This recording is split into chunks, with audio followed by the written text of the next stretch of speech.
Double RT Boxing Show. The Ready Talk Boxing Show. I'm your host, Mr.A. Let's spit that boxing talk right here on the Spit Bucket. Puh. Thank you for your time and support. We're going to do a weekly recap. Now, I know a lot of people talk bad on the PBC. Their fighters don't fight each other, blah, blah, blah. But take all your riff-raff emotions aside. Who had a better card? Who did it better? You know, was it DAZN or PBC? What was it, you know? DAZN consisted of the headliner, Haney versus Linares, Donaire versus Obali, title shots versus title shots. The co-main event, Cameron versus Hernandez. Then you had Matisse and Jukumbayev. Triple sevens, you know, just say triple sevens. And then the opener you had Antoine Russell versus Giovanni Santiago, and you had Quigley and Mosley. A title shot. So you had 3 title shots on DAZN. You had an eliminator and a title shot on the showcase fight. You on paper, I guess you might want to go with 3 title shots if you give credit to the belts, right? If you give credit to the belts. You know, and a lot of people shit on belts, but not here on the Double RT Boxing Show. If you're a fan of the show, if you've been subscribed, if you've been tuned in, if you're a boxing junkie like myself, Mr.A, oh, my addiction is ring generalship. You know, I'm a boxing junkie. This is the boxing rehab for us junkies, the Double RT Boxing Show. So again, if you've been on this show, you know we talk the belts. We talk 1 through 15. We like that stuff. We are addicted to that stuff. So on paper, I was looking more forward to the DAZN card. Every fight, I wanted to see something of every fight. I was me being the junkie I am, the boxing junkie I should say, the boxing junkie I am. I was actually the two fights I was highly looking forward to the most were Cameron and Hernandez, because I'm a Cameron fan, and I really wanted to see her beat the shit out of Hernandez. And oddly enough, I don't know why, I was intrigued by Quigley and Mosley. I set my alarm to wake up to watch that fight. You know, at least I didn't know what time it was going to happen, but you know, I kind of like judged the card, and that I set my alarm to watch that fight. I was not disappointed. In any of the fights I waited for. And then the third fight, of course, I was intrigued on was the only fight I made a segment on this whole weekend was Matisse and Jukumbayev. And that was definitely probably the showstopper of the weekend. But I don't know, the Donaire gives it a run for the money, right? Donaire and Obali.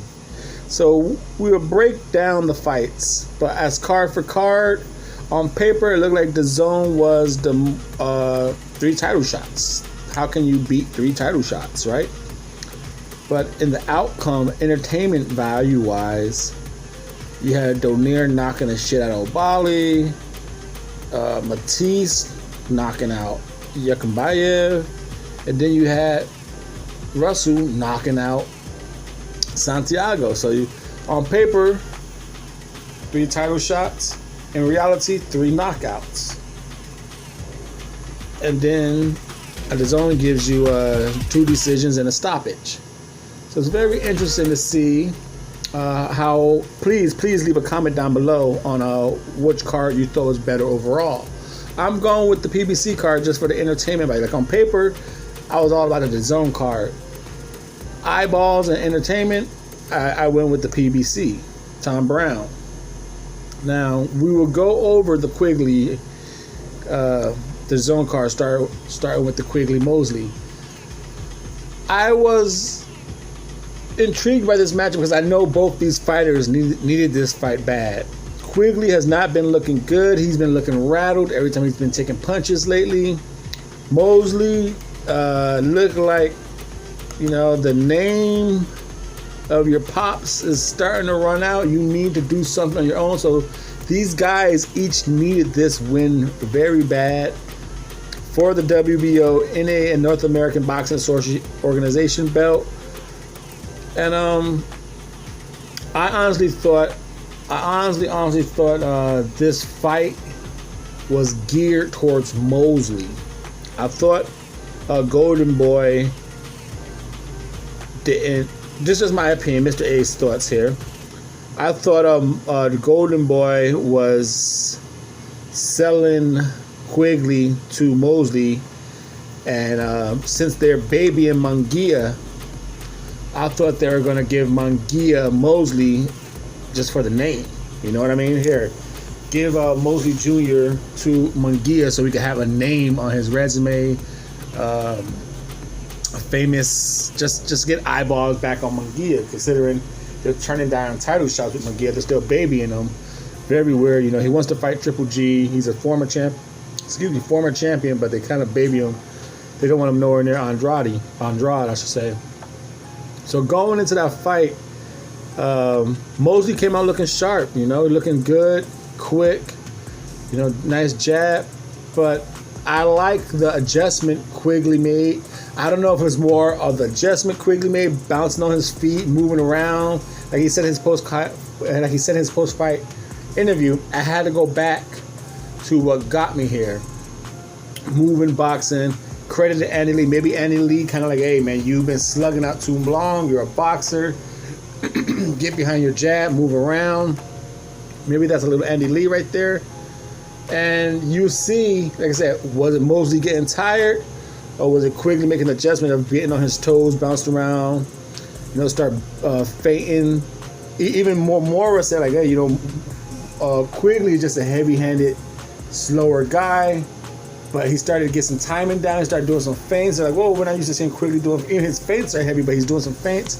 But seeing him box and get on his toes and start timing Mosley, that was a good victory. I didn't like have a scorecard of the fight, but just eyeballing the test, I did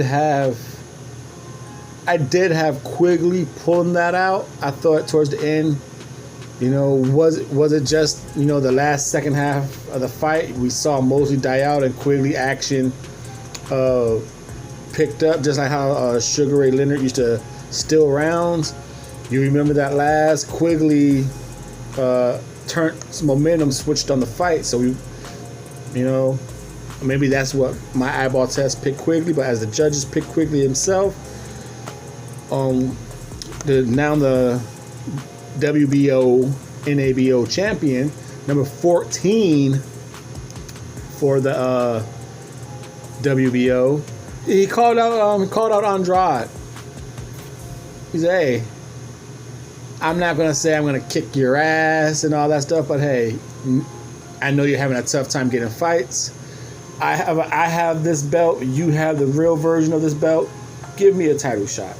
And I'll be honest, like I said, at the beginning of the segment, we talked belts and we talked 1 through 15 on here. If this rumor of Eubank Jr. and Andrade does not come to fruition, if it does not fall through, I'm all down for the Quigley fight. You know, I said it and I always say it on the show. I am down for fighters who let it be known to the public, I am whooping number 4's ass. I am whooping number 3's ass. I'm whooping number 1's ass. I'm whooping number 8's ass. And right now, Andrade is letting it be known to the public.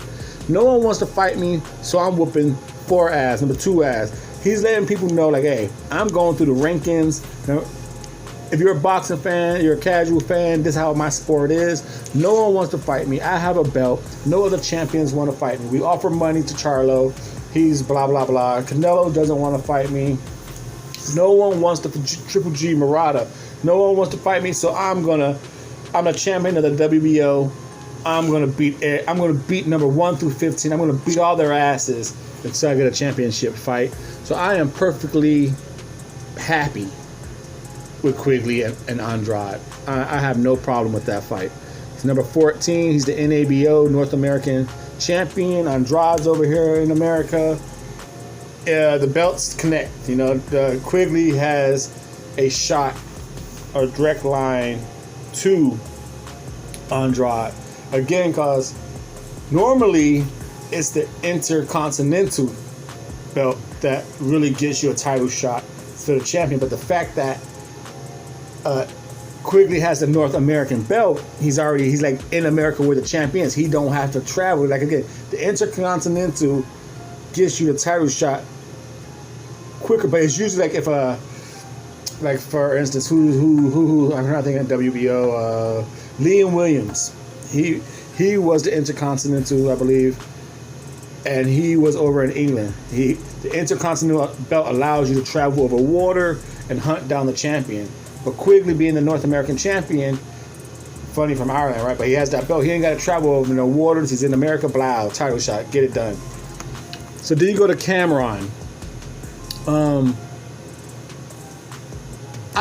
was highly anticipated for this match. I wanted Cameron to beat the shit out of Hernandez just for her antics until I saw the weigh-in.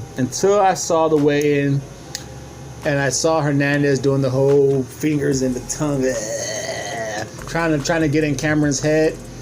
And at the last minute, you see Hernandez wink at Cameron, like, yeah, you know, I'm just trying to sell a fight, blah, blah, blah. And that right there showed me Hernandez was bullshit. She knew she wasn't going to do it. All that shucking and jiving and blah, blah, blah. It was all show. She had no mental strength of winning that fight. That's what I read in that one little wink. And I have no problem with that stoppage. Cameron was just straight down the middle.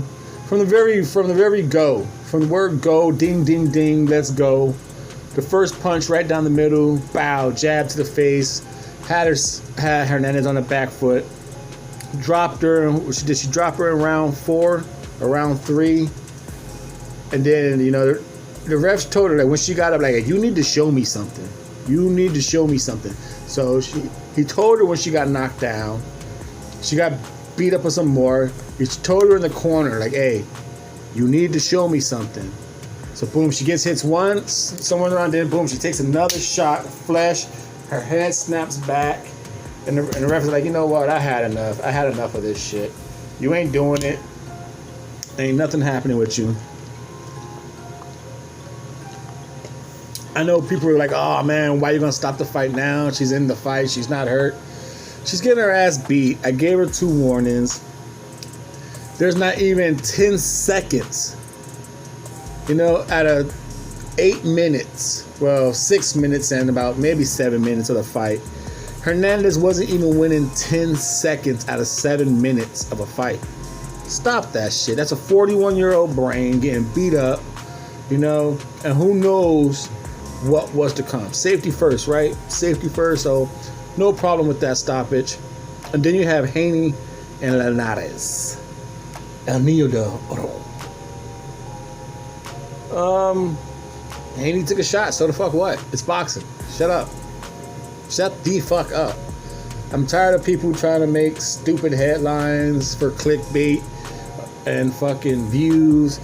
I'm a small show. This is your show, actually. We need to get your show bigger. Get your show bigger. I'm just the host of your show, the Double RT Boxing Show, the Ready Talk Boxing Show, where we are boxing junkies in the boxing rehab.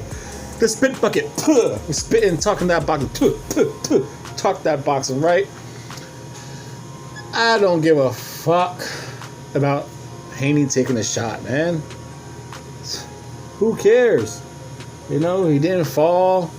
You know, the way I say it, like, I thought it was so stupid how people made such a big deal about Keith Thurman got fucked up to the body.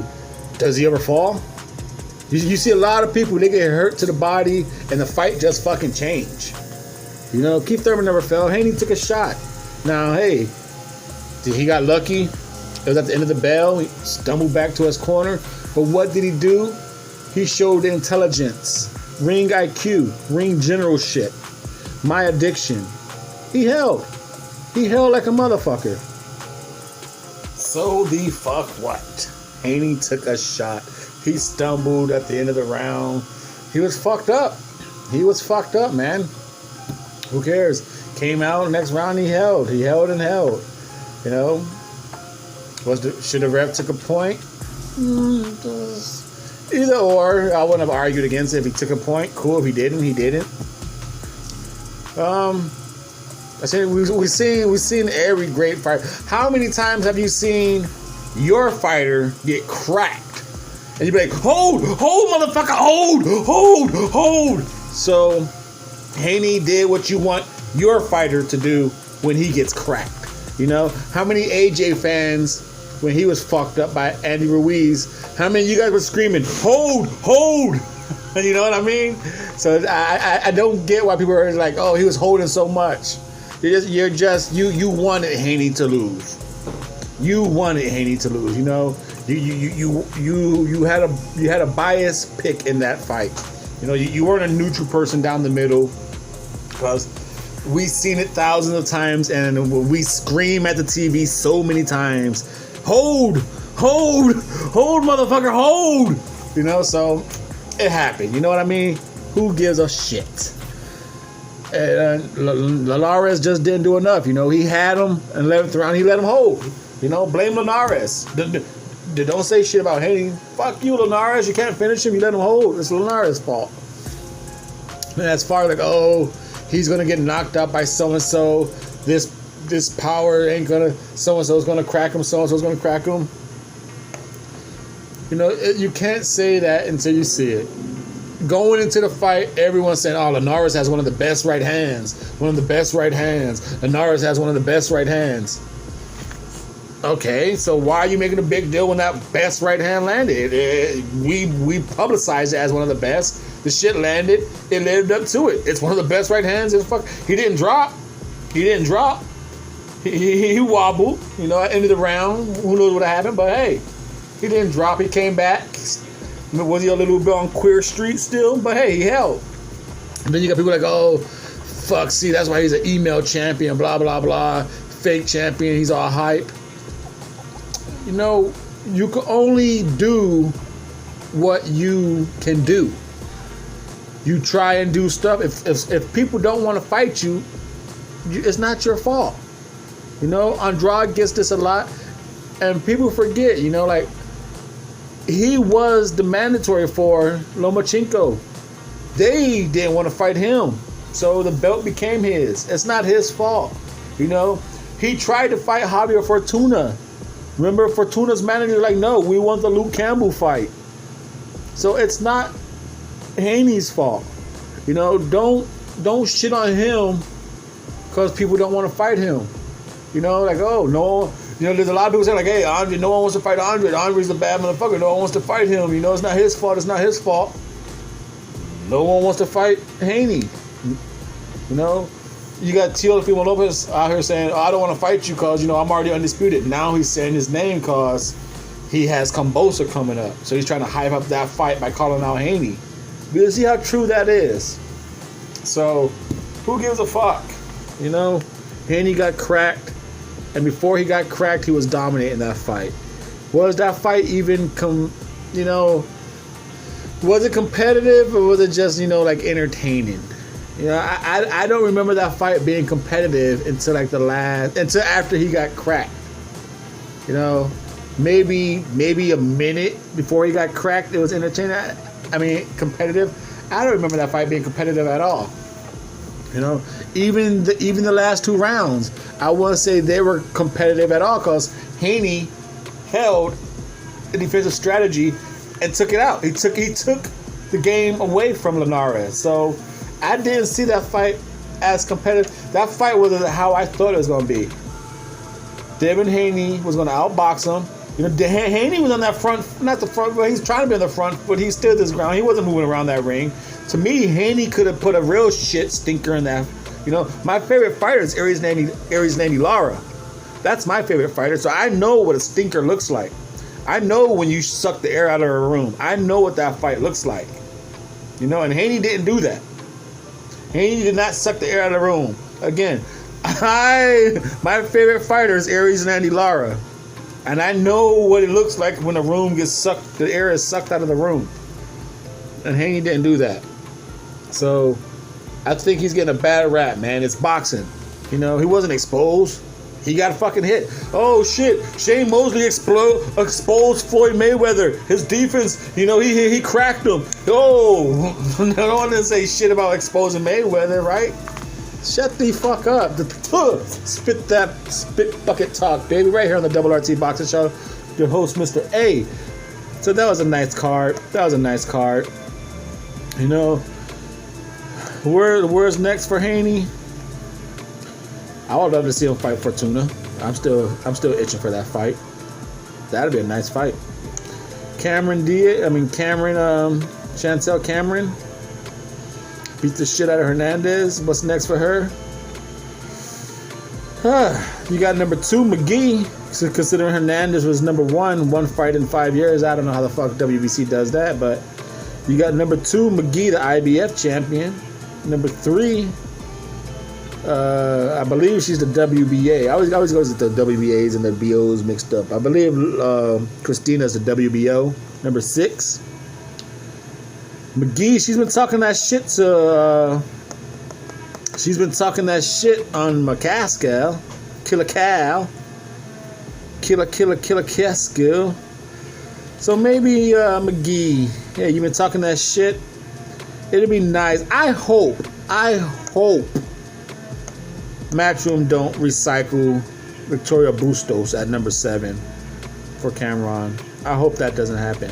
Now moving on to the Tom Brown. Tom Brown. Good card. Like I said, I was not really giving a rat's ass about this card, to be honest with you. On paper, I didn't give a rat's ass about this card. The only reason I made the one segment of Matisse and Yakumbayev is because of Double RT Boxing Show. What we do here, we cover 1 through 15 and all the belts. And I saw this is IBF Eliminators, number 7 versus number 8. That's right. That's the type of junkie shit. That's the addiction shit I like. I like number 9s taking on number 13s. I like the ladder climbing. I like that shit. So when I seen that, I'll make a video on that. I'm short on time, so I did that. Nonito Donaire, Obali. I really didn't give a rat's ass about this fight. I really did not. You know, I know it's a title shot, and I'm a junkie for that. The bantamweight. Now, does it have a great storyline in this fight? Oh, of course it does. So we're gonna start with Antoine Russell. Was this not perfect matchmaking? Holy shit. You know, now any other given day you would have said, oh, this is a bullshit fight. He's fighting some nobody, some blown up record. But the fact that he fought Adrian Broner and Adrian Broner looked like shit. I thought Adrian Broner won that fight pretty easy. He didn't beat him up, you know, but I thought Adrian Broner won that fight easily. The punches were clean. A lot of people thought Adrian Broner would get that dude out of there. But the fact that he looked like that, then Antoine comes and knocks him out, drops him, knocks him out, and then he calls Broner out. Damn, man. I want to see the fight. Broner's not in the top 15. Antoine's not in the top 15. I want to see the fight. I'm down for it. Adrian Broner's in court talking about needing money or blah, blah, blah. Get that money. Fight Antoine. Fuck it. Fuck it. You know, he's talking about how he wants to stay active. He wants to do this. Well, don't complain about who you want to fight if you want to stay active. You want to be active? Fight this motherfucker. So I hope that fight happens. You know, and this is the type of fight you need. This type of fight fighters, Adrian Broner and other fighters need. Like, I'm above this guy. You're gonna put me in the ring against? I'm above that. I'm gonna beat the shit out this guy. I'm above Russell. Prove your thing, AB. Prove it. Now you got AR and AB. I want to see that fight. I'm invested. I'm intrigued. And then you got Matisse and Yakumbayev. But like I said, I did the post-fight and a pre-fight on that fight, so I'm not going to talk about that fight itself too much. And now what's next for Matisse, the winner?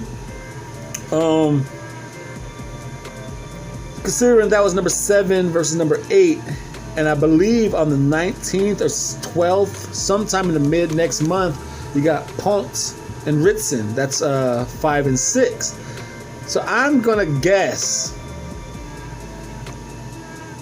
that Matisse is gonna fight that winner,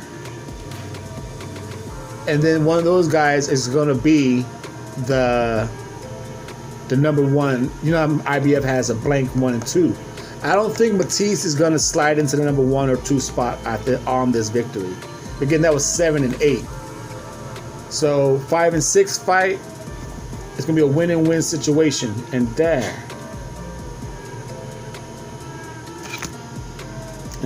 I think that's where we get the eliminator from. The 5 and 6 winner is going to take on the 7 and 8 winner. And those 2 winners, I think, is going to take the number 1 spot or the number 2 spot. And then IBF is going to circle it again.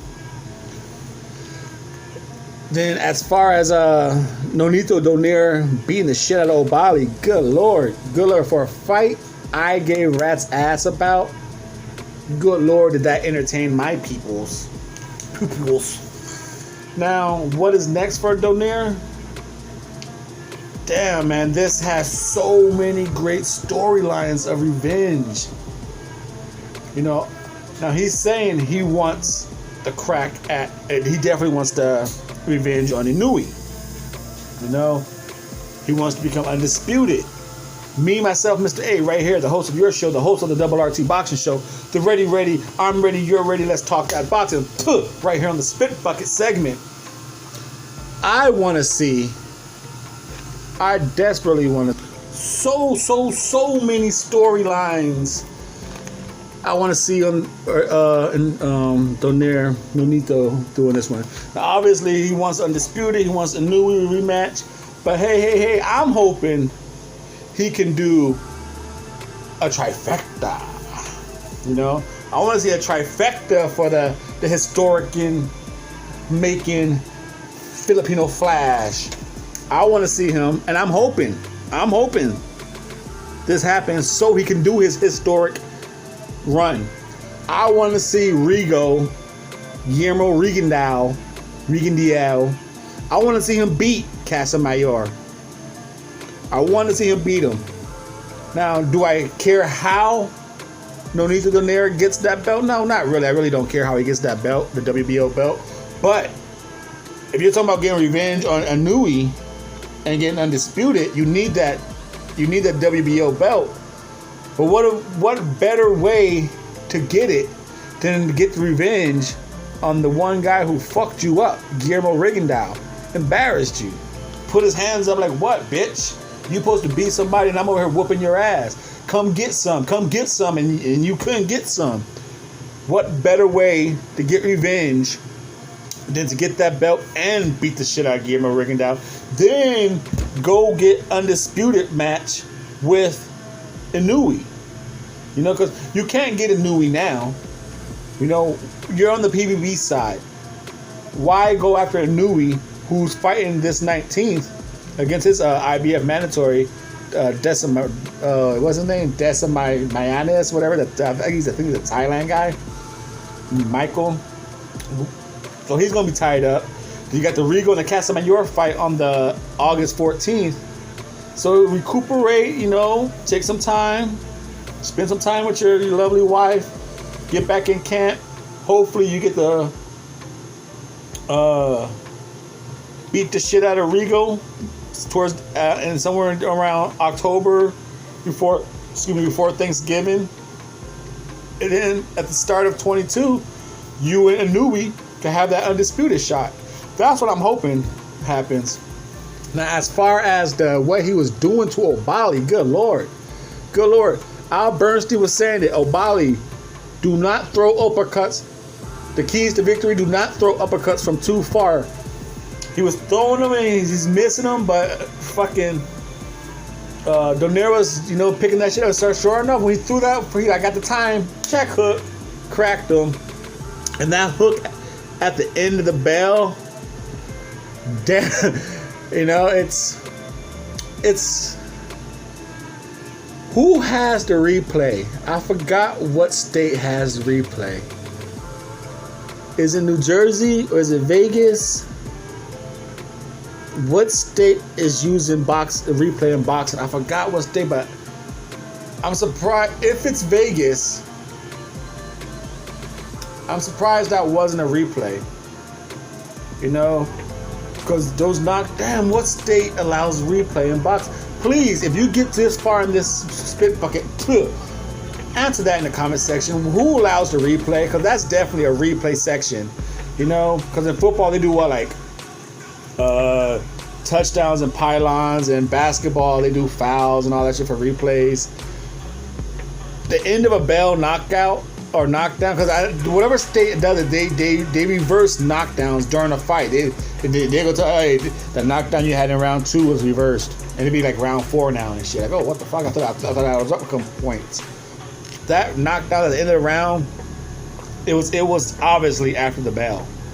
Obviously after the bell. Should have been taken away, but the damage was done. That damage was done, In situations like that, a boxing committee, a boxing board would be like, hey, this was after the bell. He's going to get 5 minutes.